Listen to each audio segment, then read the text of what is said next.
বিধায়ক বিধানসভায় যাবে আপনাদের শুধুমাত্র আইএসএফ? আমরা তো আশাবাদী, মানুষ যেভাবে রাস্তায় নেমেছে, যেভাবে ভোট করেছে, তাতে করে আমরা আশাবাদী যে আমাদের ডবল ডিজিট হচ্ছে। হ্যাঁ, আমরা আশাবাদী, আমরা ডবল ডিজিটে যাচ্ছি, কারণ মানুষ যেভাবে ভোট দিয়েছে, যে উৎসাহ নিয়ে মিটিং মিছিলে অংশগ্রহণ করেছে, তাতে করে আমরা আশাবাদী যে আমরা ডবল ডিজিটে যাচ্ছি। কিন্তু তারপরেও গণনার যতক্ষণ না রেজাল্ট আসছে, এটাকে টোটালি কনফার্ম করা যাচ্ছে না। যেভাবে ভোট হয়েছে সারা রাজ্যে বা সেকেন্ড ফেজ 29 তারিখে, তাতে আপনি কতটা সন্তুষ্ট? ভালো, মানুষ ভোট দিতে পেরেছে, গণতন্ত্রের উৎসব। এবারে যেভাবে ভোট হয়েছে, একটাও মৃত্যু খবর আসেনি।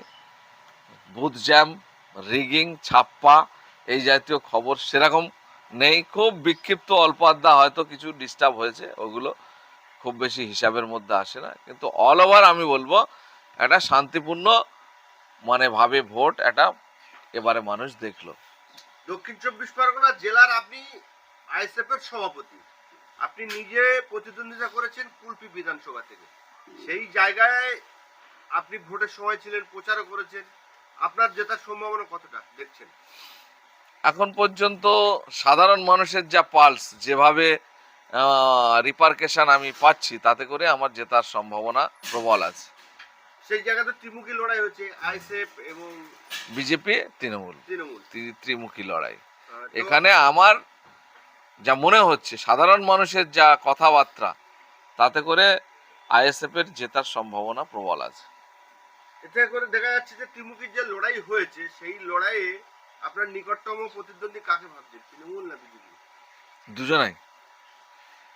আমাদের দলগতভাবে প্রধান শত্রু বিজেপি, কিন্তু প্রতিদ্বন্দ্বী ভোটার হিসাবে, ভোটের কন্টেস্টে ত্রিমুখী প্রায় সমান সমান কন্টেস্ট আছে, এবং কুলপি বিধানসভায় হার জিত হবে খুব অল্প ভোটের মার্জিনে।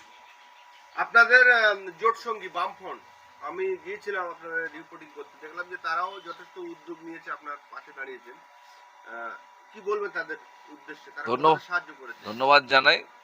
মোটামুটি টুকিটাকি প্রবলেম প্রত্যেক দলের মধ্যে আছে, সেখানে বামপন্থী সিপিএম এর মধ্যে নিজেদের আন্ডারস্ট্যান্ডিংয়ে সামান্য প্রবলেম কিছু থাকতে পারে, কিন্তু অল ওভার যেটা বলবো যে তারা ভোটে নেমেছে, ভোট করিয়েছে ভালোভাবে, এবং সম্পূর্ণ উদ্যোগ নিয়েই এই ভোটে তারা কাজ করেছে।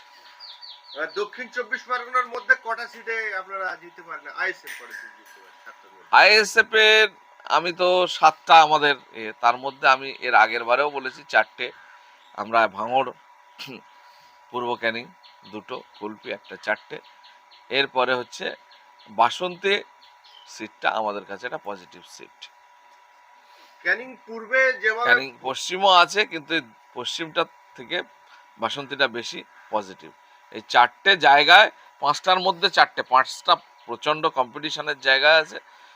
তার মধ্যে থেকে আমরা আশা করছি মোটামুটি আমরা 4টে পাবো। ক্যানিং পূর্বের আপনাদের যে আইএসএফ এর প্রার্থী হয়েছেন আরাবুল ইসলাম, তিনি বলছেন যে বেশ কিছু জায়গায় আমাদের কর্মী এজেন্ট বসতে দেওয়া হয়নি। দেখেন, ইতিপূর্বে যে নির্বাচন হয়েছে, সেই নির্বাচনে আমাদের ঢালাও বসতে দেয়নি, সম্পূর্ণ রিগিং হয়েছে, সম্পূর্ণ রিগিং, চাপটা রিগিং হয়েছে। এক একটা অঞ্চলে যদি 20,000 ভোট থাকে, সেখানে দেখা যায় 19,999টা ভোট তৃণমূল পেয়েছে, মেরে নিয়েছে। সেই জায়গায় দাঁড়িয়ে